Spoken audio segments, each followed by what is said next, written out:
Imagine a man. He is a prisoner of war, recently returned from Korea. He is home now, physically present in the country that sent him to fight. But something about him is wrong. His family cannot name it exactly. He says things that don't sound like him. He is distant in a way that goes beyond exhaustion or trauma. And sometimes, when asked about his time in captivity, the words that come out of his mouth sound less like memory and more like recitation. The year is 1950. The word beginning to appear in classified intelligence briefings is brainwashing. And inside the Central Intelligence Agency, a question is being asked at the highest levels, not as philosophy, not as theory, but as an operational emergency. Can the human mind be controlled? Can a person's beliefs be erased and replaced? Can fear, isolation, drugs, and psychological pressure be combined into a tool that produces reliable compliance in someone who would never willingly cooperate? The CIA decided to find out. What followed was not yet Project MKUltra, the program we explored earlier in this series, the one that became the most famous and most extensively documented government mind control effort in American history. What followed was something earlier, cruder, and in some ways more instructive about how these things begin. It began with a program called BLUEBIRD, then ARTICHOKE. The names changed. The methods escalated, and the people subjected to those methods, in most cases, never knew what was being done to them or why. Welcome back to the darkest experiments. In the last episode, we were inside the Tuskegee syphilis study, a 40-year program in which an arm of the American government watched hundreds of men die of a curable disease and published the findings in peer-reviewed journals. We talked about the silence of institutions that operate without genuine accountability and about what it costs when vulnerable people are treated as research resources. Today, we stay inside that same theme, but we move from the Public Health Service to the Intelligence Agency, from Alabama to a network of safe houses, military bases, and hospitals spread across the United States and Canada. The people conducting these experiments were not physicians tracking a disease. They were intelligence officers and their contracted researchers, attempting to discover whether the human mind could be disassembled and rebuilt to order. The early history of the CIA's mind control programs has been significantly harder to document than MKUltra, in part because the destruction of records ordered in 1973 was even more thorough for the earlier programs than for their successor, and in part because the institutional secrecy surrounding these projects was deeper and more sustained. What we know comes from the partial records that survived, from the testimony of participants and survivors who eventually came forward, and from the congressional investigations of the mid-1970s. What we know is enough. The context matters. The late 1940s and early 1950s were a period of genuine and profound anxiety within the American intelligence establishment. The Soviet Union had demonstrated capabilities that the West had not anticipated.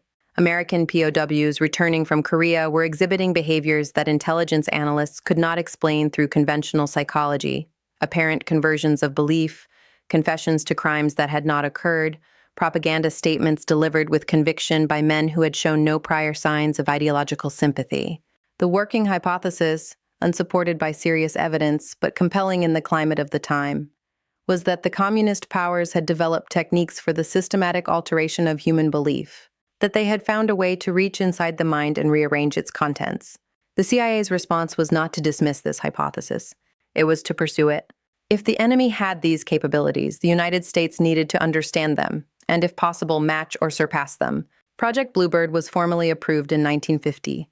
Its mandate was to investigate whether hypnosis could be used to produce amnesia in subjects, to create, in effect, unwitting couriers who could carry sensitive information without being able to reveal it under interrogation, because they genuinely could not remember it. The program also explored whether hypnotic suggestion could be used to install instructions that the subject would follow without conscious awareness. The questions BLUEBIRD was trying to answer were, in their stripped-down form, questions about whether a human being could be turned into a controllable instrument, whether the self, the seat of memory, belief, and voluntary action could be bypassed or overwritten. The subjects of these early experiments included foreign nationals in CIA custody, suspected double agents, and individuals the agency considered expendable. There was no consent process. There was no oversight. The Nuremberg Code, which had been adopted in 1947 specifically to establish that voluntary consent was the absolute foundation of ethical human research, had been in existence for 3 years when BLUEBIRD began. The CIA was aware of it. It did not apply. BLUEBIRD became ARTICHOKE in 1951. The renamed program was more aggressive in its ambitions and its methods. Where BLUEBIRD had focused primarily on hypnosis, ARTICHOKE combined hypnosis with pharmacology, using a range of drugs, including narcotics, barbiturates, and early versions of what would later become central to MKUltra's LSD experiments, to disorient and destabilize subjects before and during interrogation. The stated goals of ARTICHOKE included the following: to determine whether an individual could be made to act against their own interests under hypnotic control, to determine whether a person could be induced to carry out an act and then have their memory of it erased, and to determine whether a reliable truth serum, a substance that would make voluntary withholding of information psychologically impossible, could be developed and deployed. The methods employed to pursue these goals were not subtle. Subjects were given drugs without their knowledge, in quantities and combinations that produced profound disorientation. They were subjected to prolonged sleep deprivation, kept awake for days at a time, in conditions of isolation that progressively eroded their capacity for coherent thought. They were interrogated under hypnosis while simultaneously drugged, the two methods used in combination to push them beyond the point where conscious resistance was possible. One of the specific techniques explored under ARTICHOKE, and later further developed under MKUltra, was what its practitioners called psychic driving. The concept was developed by Dr. Ewan Cameron, a psychiatrist at McGill University in Montreal, who became one of the most significant and most troubling figures in the history of CIA-funded research. Cameron's theory was that existing personality could be erased through a process of intensive, repeated audio stimulation delivered to a patient under heavy sedation, playing a recorded message tens of thousands of times into the ears of a person who was, for all practical purposes, unconscious, and that a new, more compliant personality could then be installed in the space left behind. Cameron's patients at McGill were not intelligence assets or prisoners of war. They were psychiatric patients who had come to his clinic seeking treatment for depression and anxiety. They left with shattered memories, cognitive damage that persisted for years, and in many cases a permanent inability to form new long-term memories. They had been subjected to experimental procedures designed for intelligence purposes under the cover of psychiatric care. None of them had been told. None of them had agreed. The ARTICHOKE program produced no reliable mind control technique. What it produced consistently was damage. Subjects emerged from the program disoriented, traumatized, and in some cases permanently impaired. The intelligence value of the information obtained through these methods was, by the CIA's own internal assessments, minimal. Subjects under extreme pharmacological and psychological stress produce unreliable information. They say what their interrogators seem to want to hear, or they produce nothing coherent at all. The failure of the methods did not stop the methods. ARTICHOKE evolved into MKUltra in 1953, expanding the scope of the program, increasing the funding, and multiplying the number of research institutions involved. The specific techniques changed and diversified. The fundamental premise that human beings in CIA custody or under CIA surveillance could be used as experimental subjects without their knowledge or consent did not change at all. What the BLUEBIRD and ARTICHOKE programs reveal, that MKUltra sometimes obscures through its sheer scale and notoriety, is the moment at which these decisions were made. The moment when the CIA, newly formed, operating in the heightened anxiety of the early Cold War, chose to establish the principle that national security justified non-consensual human experimentation. That choice was not inevitable. It was a decision made by specific people in specific rooms who weighed the perceived necessity against the humanity of the people who would bear the cost, and concluded that the cost was acceptable. Understanding that moment matters because it is not a unique moment. It is a recurring one. The logic that justified BLUEBIRD. We face an existential threat. Normal rules do not apply. The people we are using cannot or will not be able to report what has been done to them, is a logic that appears in varying forms whenever institutions with significant power operate without genuine external accountability. It appeared in Tuskegee. It appeared in Willowbrook. It appeared in Guatemala. It appeared in Ward 22 in South Africa. The specifics differ. The structure is always the same. There is a further dimension to the ARTICHOKE program that deserves attention: the question of what happened to the researchers who participated in it.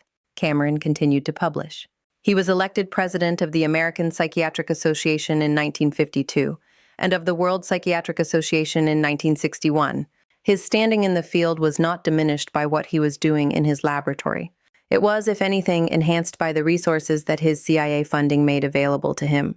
The scientists who conducted these experiments were not operating in secret from their professional community. They were operating in secret from their subjects. The professional community knew, in broad terms, that research of this kind was being conducted. It maintained its silence for the same reasons institutions generally maintain their silence about the behavior of their most prominent members. Because speaking would be professionally costly, and because the normalization of certain practices, once established, is very difficult to challenge from inside. The precursor programs to MKUltra teach us something that the better-known story of MKUltra itself sometimes obscures, that the most important moment in any institutional ethical failure is not the escalation, not the point at which things have become obviously, undeniably wrong. It is the beginning, the first decision, the point at which a principle is established. This category of person can be used in this way, and no one challenges it. BLUEBIRD was that moment for the CIA's mind control programs. The principle it established, that the intelligence mission justified non-consensual human experimentation, ran uninterrupted through ARTICHOKE, through MKUltra, through 2 decades of classified research on unwitting human subjects. It ran because no one in a position to stop it chose to do so. That is the lesson that belongs here. Not that intelligence agencies are uniquely corrupt or that the Cold War produced uniquely terrible decisions, but that any institution, any organization, any department, any team can establish a principle that normalizes harm if the establishment of that principle is allowed to happen without challenge. And once established, those principles are very hard to dislodge. They become the water the institution swims in. The background assumption, the thing that goes without saying. The antidote to BLUEBIRD is not better intelligence oversight after the fact, though that matters. It is the willingness, at the moment of first decision, to ask, what principle are we establishing here? And are we prepared to defend it in the full light of what it will produce? Next time, we close Chapter 6 with an experiment that does not involve the government or an intelligence agency, but a psychology laboratory, a group of paid student volunteers, and the discovery that the human mind, when deprived of sensation, begins to manufacture its own reality. What Donald Hebb found in his sensory deprivation studies at McGill University in the 1950s changed the science of perception and was immediately co-opted by the same intelligence community we have been inside all chapter. That is the story of the isolation experiments, and it is coming right up. Leave a comment below. The BLUEBIRD and ARTICHOKE programs represent a moment of institutional decision-making that ran for 2 decades without serious challenge. What do you think it would have taken to stop it earlier? I want to hear your answer. Subscribe so you don't miss the next episode. I'll see you in the next one.